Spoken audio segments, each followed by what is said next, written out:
কারো জন্য চিরস্থায়ী নয়। কত মানুষ এই দুনিয়া এসেছে, কাতারে কাতারে কবরে চলে গেছে। এই তো দেখুন না বাদিকে, আপনাদের ডান দিকে আমার বাদিকে কত পুরাতন পুরাতন কবর হয়ে গেছে। আহা, কত দুনিয়া জমিনে তোমার আমার মতো গরমের জন্য এসি লাগাতে চেয়েছে, কত রকম পাখার ব্যবস্থা করতে হয়েছে, কত রকম সংসার করতে হয়েছে। আর আল্লাহ বাজে দিন ডেকে নিয়েছে, আহারে ছেলে যদি একটু কোয়ালিটির কাফনটা না দেয় তাও নসিবে আর জুটবে না। এই কবরের জমিনে দিয়ে দেওয়া হবে। প্রতিদিন কবর তোমাকে আমাকে লক্ষ্য করে বলে, এ দুনিয়ার মানুষ, আমার কাছে আসার আগে তোমরা প্রস্তুত হয়ে আসো, কেননা আমি কবর একা থাকার জায়গা। দেখো না, সব একা আছে, সব একা। আমি কবর অন্ধকার জায়গা, আমি কবর পোকামাকড়ের জায়গা, আমি কবর তোমাদের জন্য বড় অন্ধকার জায়গা।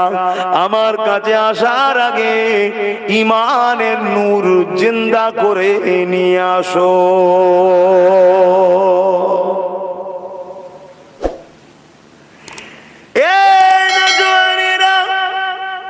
এই দুনিয়ার লোভ লালসায় পড়ে গিয়ে আজ আমরা আল্লাহ ভুলে গেলাম, আখিরাত ভুলে গেলাম, কবরে যেতে হবে ভুলে গেলাম।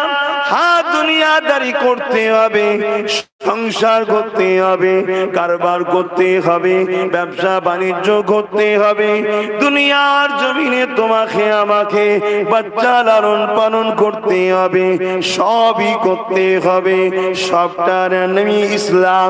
তুমি কারবার করবে, ওরও নাম ইসলাম। তুমি ব্যবসা করবে, ওরও নাম ইসলাম। তুমি সংসার করবে, ওটাও ইসলাম। তুমি আত্মীয়তা করবে, ওরও নাম ইসলাম।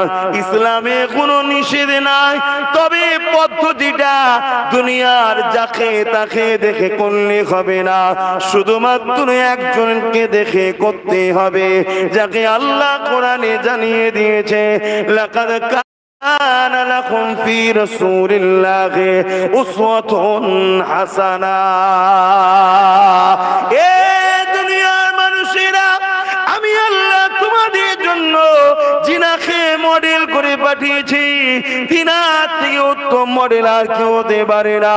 আমি আল্লাহ কোরআনে তোমাদেরকে জানিয়ে দিলাম, ইন্নাকা লাআলা খুলুকিন আযীম। সব থেকে উত্তম চরিত্রওয়ালা হলো তিনি।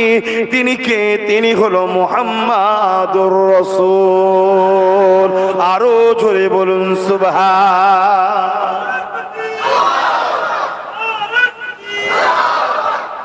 আপনার জিন্দেগিতে প্রতিটা কাজ রাসূলকে ফলো করে করতে হবে।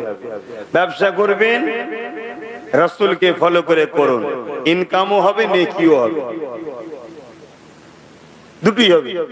আর নবী ছেড়ে দিয়ে করবেন, নেকিও হবে না, আর ইনকামটাও আপনার গলত হবে। ও ইনকাম আপনাকে শান্তি দিতে পারবে না, বরকত দিতে পারবে না।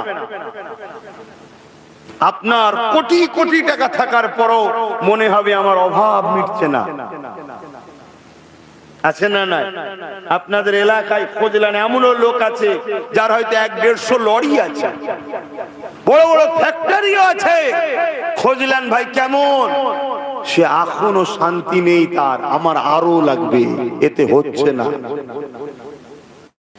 কেন? রাসূলুল্লাহকে ফলো করে করেন, ওর বরকত হচ্ছে না।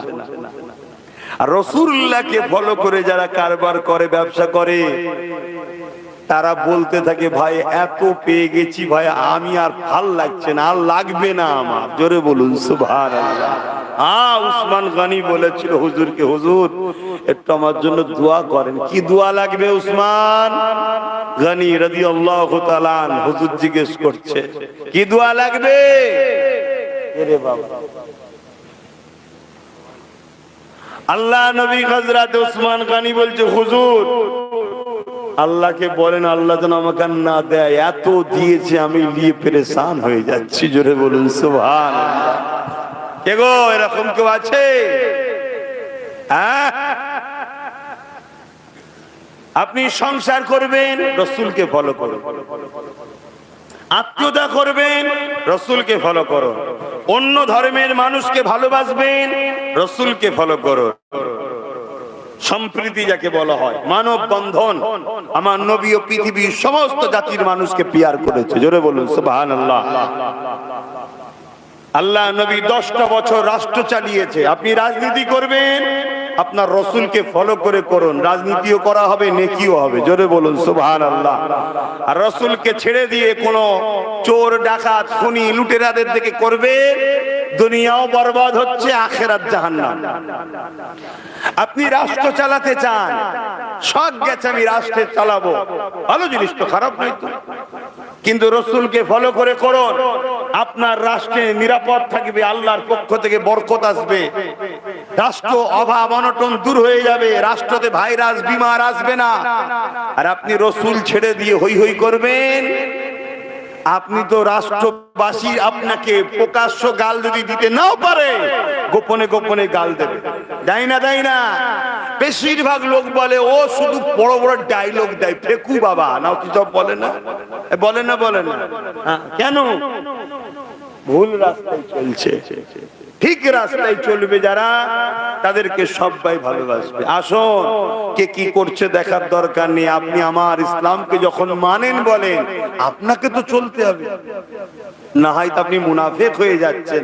মুখে বলছেন মুহাম্মাদুর রাসূল, মুখে বলছেন আল্লাহুম্মা সাল্লি আলা সাইয়্যিদিনা মাওলানা মুহাম্মদ, আল্লাহুম্মা সাল্লি আলা, বলুন সাইয়্যিদিনা। সাইয়্যিদিনা মানে কি? সাইয়্যিদ মানে কি বলুন? সৈয়দ মানে কি? আমরা সৈয়দ মানে অনেকে বংশ মনে করি। সৈয়দ সরদার, সরদার নেতা, লিডার। আল্লাহুম্মা সাল্লি আলা সাইয়্যিদিনা, আয় আল্লাহ আমাদের সৈয়দ, আমাদের সরদার মুহাম্মাদুর রাসূল। নামাজে বলেন না, বলেন না? আর বাইরে বেরিয়ে গিয়ে কোন সরদারের ঝান্ডা ধরে ঘুরছো? রাত 12টায় মদ খেয়ে বিবিকে যে পেটে, তার সাথে এই আছে না নাই? হ্যাঁ, রাত 12টা 1টা 2টোই পর নারীকে ডেকে নিয়ে চলে যাচ্ছে তাদের সাথে, আর বলছে আমি সাইয়্যিদিনা মাওলানা মুহাম্মদ। জবাব দিতে হবে না, হবে না? ছেড়ে দিয়েছে আল্লাহ, ছাড় দিয়েছে আল্লাহ, ছেড়ে দেয়নি। ফিরে আস। কে মানবে না মানবে আলাদা কথা, তুমি তো ইসলামের অনুসারী, তুমি ফিরে আস। আল্লাহ পাক আমার নবী পাককে মডেল করেছেন। 30টা বছর জমিনে সময় দিয়েছে, কাউকে 40 বছর, কাউকে 50, কাউকে 60। এই দুনিয়া জমিনে তোমাকে আমার রাসূলুল্লাহর অনুসরণ করে দুনিয়াদারি করতে হবে। এই দুনিয়ায় তোমার চলা ফেরা, উঠা বসা, চাল চলো সবকিছুই মুহাম্মদ রাসূলকে ফলো করে করতে হবে। যদি তুমি এইভাবে করতে পারো, ওই কবরের জমিনে যখন তুমি যাবে, আমার আল্লাহ পাকের দুজন ফেরেশতা তোমার কাছে চলে আসবে, একটা মতির খাঞ্চা নিয়ে, মতির হার নিয়ে, জান্নাতি খাঞ্চা করে সাজিয়ে তোমার গলাতে পরাবার জন্য। ওই ফেরেশতা দুটোর মধ্যে বলা হতে লাগবে, এ আল্লাহ পাকের ফেরেশতা রে, এই বান্দাটা দুনিয়া জমিনে তার রবকে, তার মালিককে, তার আল্লাহকে বড় খুশি করেছে।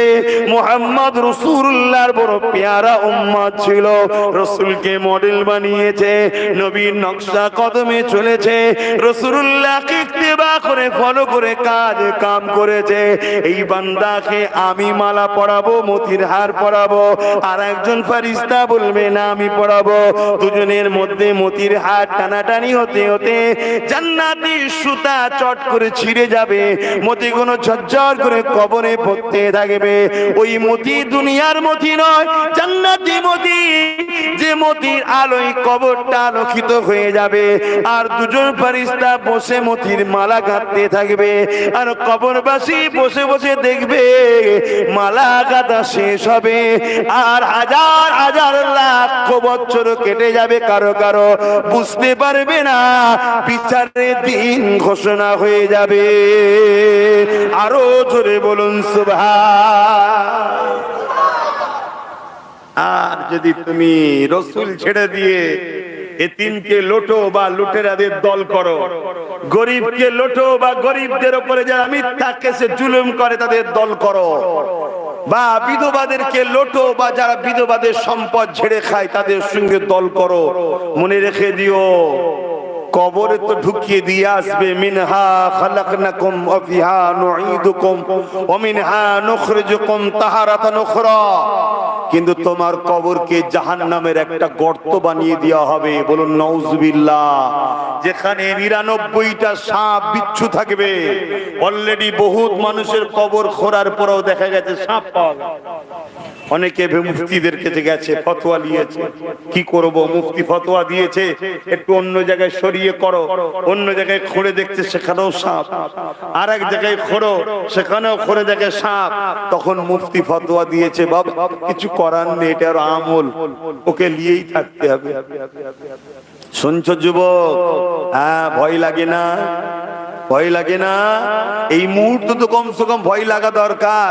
তওবা করো, পরিবর্তন হও, পরিবর্তন হও। নিঃশ্বাসের কোনো বিশ্বাস